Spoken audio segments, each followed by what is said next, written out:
सबको नमस्ते। जय श्री कृष्णा।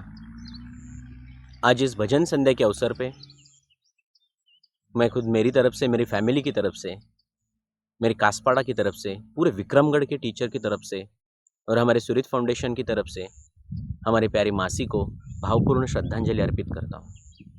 मुझे बोला गया कि आप विक्रमगढ़ के टीचर की तरफ से 2 शब्द बोलिए, लेकिन मेरे लिए ये बहुत कठिन चीज़ है, क्योंकि मासी और हमने एक दूसरे को जाना, एक दूसरे को पहचाना, एक ऐसा रिश्ता बन गया था जो एक टीचर, एक गांव का लड़का या सिर्फ एक सुरित फाउंडेशन का मेंबर इधर तक सीमित था ही नहीं, रहा ही नहीं। वो हमारे घर की मेंबर थी, वो हमारी मासी थी, माँ के बराबर थी, हम उनके बेटे जैसे थे। पिछले 1.5-2 साल से हमारे घर का एक मेंबर बन के मासी रही थी, हम उनके घर के मेंबर बन के रहे थे। इसलिए सिर्फ टीचर नहीं, मेरे घर का एक कोई सदस्य गया, ऐसी भावना इस समय मेरी। पिछले 3-4 साल से अगर देखा जाए तो रिटायरमेंट के 2-3 साल पहले भी मासी बोल चुकी थी, बस रिटायरमेंट के बाद मुझे कासपाड़ा जाना है, वहाँ के लोगों के लिए कुछ करना है। ये चीज़ें तब बिलीव करना भी मुश्किल था कि ज़िंदगी भर काम करने के बाद, रिटायरमेंट के बाद किसी की ऐसी इच्छा रहेगी कि खुद की फैमिली, खुद का लाइफ छोड़ के दूसरों के लिए जीने के लिए, दूसरों की सेवा के लिए वो कासपाड़ा जाएंगे। जिस मासी ने पूरी ज़िंदगी एसी के रूम में बिताई, वो पूरी 42 डिग्री गर्मी में विक्रमगढ़ में काम करेगी, ये चीज़ हमारे लिए बिलीव करना भी बहुत मुश्किल था। लेकिन धीरे धीरे शुरुआत हो गई, रूटीन हो गया, और बाद में पिछले 1.5 साल से हमने जो देखा वो बिल्कुल विश्वास के पार था। पिछले साल लॉकडाउन शुरू हो गया, मासी का काम शुरू हो गया, 2 महीने में लॉकडाउन शुरू हो गया, हॉस्पिटल शुरू होने के बाद, क्लिनिक शुरू होने के बाद। तब से जाके मासी जो विक्रमगढ़ में काम कर रही है, कासपाड़ा के लिए, पूरे विक्रमगढ़ के लिए, वो काम, उतना काम, उतने रिस्क का काम और इतनी सेवा का काम शायद ही किसी ने किया होगा इन लोगों के लिए। पिछले साल तो पूरे अप्रैल मई में 42 डिग्री टेम्परेचर में मासी पूरे विक्रमगढ़ में गांव गांव घूम रही थी, घर घर घूम रही थी कि लॉकडाउन में कोई भूख से भूखा ना रहे, किसी को कुछ ना मिले, ऐसी एक भी फैमिली ना रहे। जितना हो सके मासी ने वो समय किया, लोगों के लिए किया।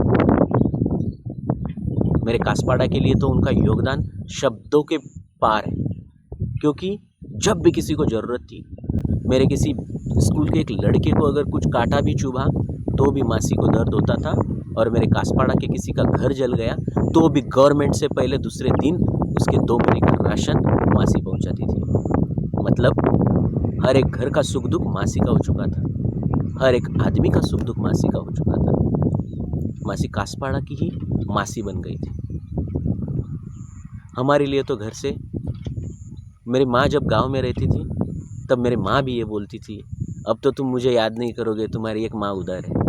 वो हंसते हंसते बोलती थी, लेकिन ये बात सच थी, बिल्कुल सच थी। मेरे घर के सब मेंबर, मेरी बीवी सोनाली और सबके लिए मासी हमारे माँ के जैसा थी। पिछले 1.5 साल से उन्होंने हमारे साथ जो भी चीज़ें शेयर की, उनके फैमिली एक्सपीरियंसेस, उनके लाइफ के एक्सपीरियंसेस, मैं तो बिलीव नहीं कर सकता था कि एक औरत अपने ज़िंदगी में इतना सारा एक्सपीरियंस करके भी इतनी पॉजिटिव कैसे रह सकती है। आदमी पे कोई संकट आया तो एक संकट में आदमी टूट जाता है, लेकिन मासी ऐसी ही खड़ी रही, खाली खड़ी नहीं रही, दूसरों को हिम्मत देती रही। पूरे ज़िंदगी में मासी ने दूसरों को हिम्मत दी थी। जब मासी गई तब सब लोगों से ये पता चला कि हमको हिम्मत देने वाली मासी चली गई, जो हमको समझाती थी, किसी भी संकट के समय पत्थर जैसे, चट्टानों के जैसे हमारे सामने खड़ी रह के हमको हिम्मत देती थी, कुछ नहीं, इससे भी आगे निकल जाएंगे। वही मासी चली गई, अब हम किसकी तरफ देखें। मासी ने हमारे कासपाड़े के लिए जो किया, मतलब पिछले 2 साल से उन्होंने काम तो किया, लेकिन उनके दिमाग में पिछले अगले 10 साल का प्लान रेडी था। मेरे कासपाड़ा का एक भी बच्चा एजुकेशन से दूर नहीं जाएगा, उनके लिए अच्छे से अच्छा एजुकेशन, अच्छे से अच्छा हेल्थ, और गांव के लोगों के लिए जो भी ज़रूरत है वो सब करने के लिए मासी के दिमाग में प्लान रेडी थे। वो हमको भगाती थी, वो सब पे प्रेशर डालती थी। वो कहती थी कि आप नहीं करोगे तो कौन करेगा, अभी नहीं करोगे तो कब होगा।